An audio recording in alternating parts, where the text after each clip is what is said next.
Hello everyone, I hope you all are doing great. आज के इस लेक्चर में हम देखेंगे कि एक एग्जिस्टिंग ऑर्गेनाइजेशन जिसको 1 साल 2 साल 10 साल हो चुके हैं मार्केट में एग्जिस्ट करते हुए, तो ऐसी ऑर्गेनाइजेशन में अगर कोई पोजीशन खाली होती है, it could be of assistant sales manager, it could be of marketing manager, it could be for a worker, तो हम किस तरीके से उन वेकेंट पोजीशंस को फिल कर सकते हैं अगर ऑर्गेनाइजेशन में हमारे पास स्टाफ अवेलेबल है। बट कंडीशन यही है कि आपके पास कुछ एक्स्ट्रा लोग होने ज़रूरी हैं किसी डिपार्टमेंट में या किसी पर्टिकुलर जॉब के लिए। इफ़ यू फील लाइक कि कुछ एक्स्ट्रा लोग हैं तो उन लोगों को ऐसे डिपार्टमेंट में ट्रांसफ़र कर दिया जाए जहां पर आपका स्टाफ अंडर में है, कम स्टाफ है। So this is called as transfer, जहां पे people are shifted from one job to another, people are transferred from one department to another, people are shifted from one shift to another, से day shift से night shift या afternoon.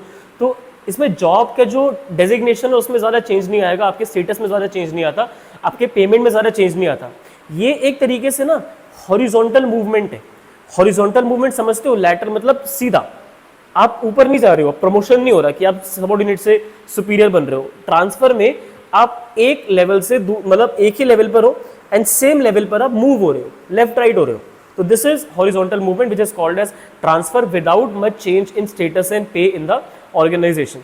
But if you are of high caliber, if you are capable and it has been so long that you have performed well in the organization, then you might get promoted. Now promotion is a vertical upward shifting. यहाँ पर ये move नहीं हो रहे हो एक department से दूसरे में, यहाँ पर आप शिफ्ट हो रहे हो लोअर लेवल से अपर लेवल में। इसका बेनिफिट ये होता है कि आपका पे भी बढ़ेगा, सैलरी बढ़ेगी, कंपनसेशन बढ़ा, एंड अलॉन्ग विद आपका स्टेटस भी इंप्रूव होता है। इससे आपका मोरल बढ़ेगा, मोटिवेटेड फील करोगे, एंड पॉसिबिलिटी है कि आपके प्रमोशन से जो लोअर लेवल के लोग हैं उनका भी एक चेन ऑफ प्रमोशन हो जाएगा। एक बंदा प्रमोट हुआ तो उसके जो बिलो थे उन लोगों का भी एक साथ प्रमोशन होने की पॉसिबिलिटी रहती है if the juniors are of high calibre, if they are capable of getting promoted. So promotion और ट्रांसफर में जो फर्क होता है वो आप लोगों को क्लियर हो चुका होगा कि ट्रांसफर से ट्रेनिंग का भी बेनिफिट है कि एक बंदा किसी डिपार्टमेंट में उसने 6 महीने काम करा, आपने 2 महीने के लिए उसको डिपार्टमेंट शिफ्ट करके दे दिया, सेल से आपने उसको मार्केटिंग में डाल दिया, तो भाई वो हायर जॉब के लिए ट्रेन हो रहा है, उसको अल्टीमेटली हायर जॉब्स के लिए आप मल्टीपल डिपार्टमेंट्स में ट्रेनिंग दे रहे हो। बट फ्रीक्वेंटली अगर ये करते रहोगे, इस हफ्ता इस डिपार्टमेंट में, अगले हफ्ते उस डिपार्टमेंट में, तो वो बंदा कंफ्यूज हो जाएगा और उसकी प्रोडक्टिविटी खराब होगी, इससे ऑर्गेनाइजेशन का नुकसान है। तो ट्रांसफर ठीक है but not too frequent. Promotion से मोरल बूस्ट होता है but only it should be done when the employee is of good calibre and he has experience in the organisation. So फायदे क्या होते हैं? फायदे के बारे में मैंने बता ही दिया। ट्रेनिंग आप करवा रहे हो एम्प्लॉय की, अगर आप शिफ्ट कर देते हो तो अल्टीमेटली, अच्छा पहला वाला जो पॉइंट है वो इस पर्सपेक्टिव से लिखा हुआ है कि ऐसा डिपार्टमेंट जहां पर एक्सेस में लेबर काम कर रही है, आपको उतने ज़्यादा लोगों की रिक्वायरमेंट नहीं है, तो those people can be transfer to those departments जहां पर स्टाफ की शॉर्टेज है। तो पहला पॉइंट उन्होंने ये बताया।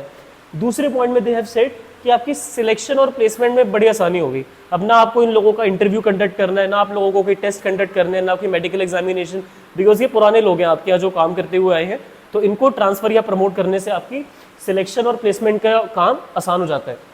इससे ट्रेनिंग हो रही है।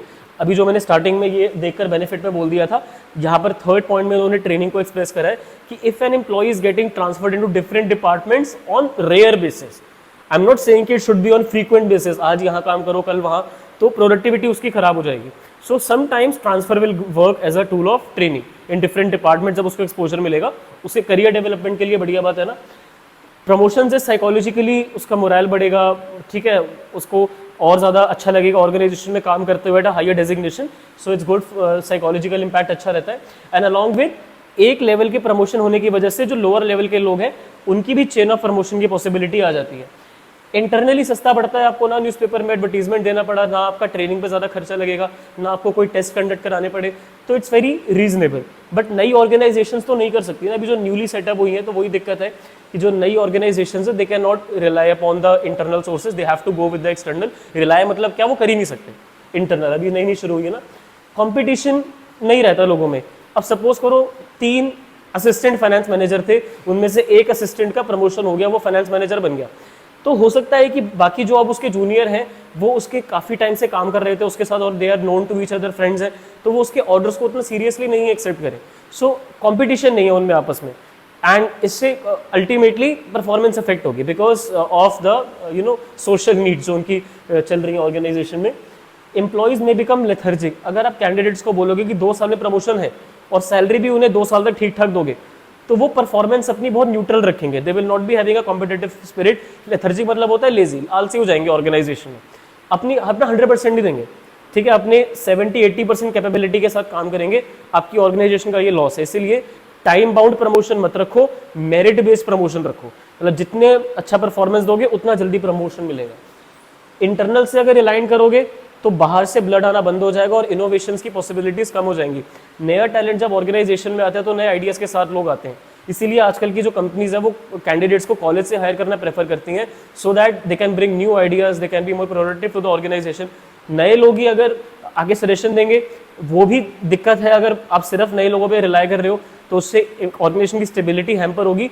तो एक बैलेंस बना के चलो कि इंटरनल लोगों का जब ट्रांसफर प्रमोशन करना हो, go with that, and external में आप तब जाओ अगर आपके अपने एम्प्लॉइज या तो कैलिबर के नहीं है या आपकी ऑर्गेनाइजेशन अभी न्यूली सेटअप हुई है।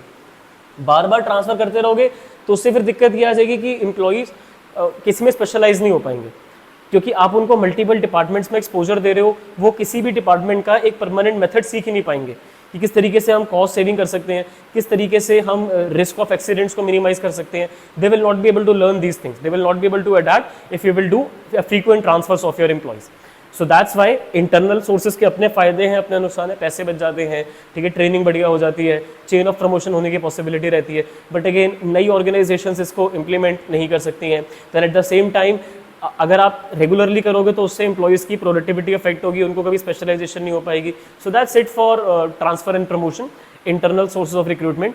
गो through them once by yourself. कोई भी डाउट डिफिकल्टी है यहाँ पे कमेंट सेक्शन में या मेरे इंस्टा हैंडल पे पूछ लेना, I will help you with that. That's it for internal sources. Next lecture में एक्सटर्नल सोर्सेज के बारे में बात करेंगे। Thank you for listening to me so patiently. Have a nice day.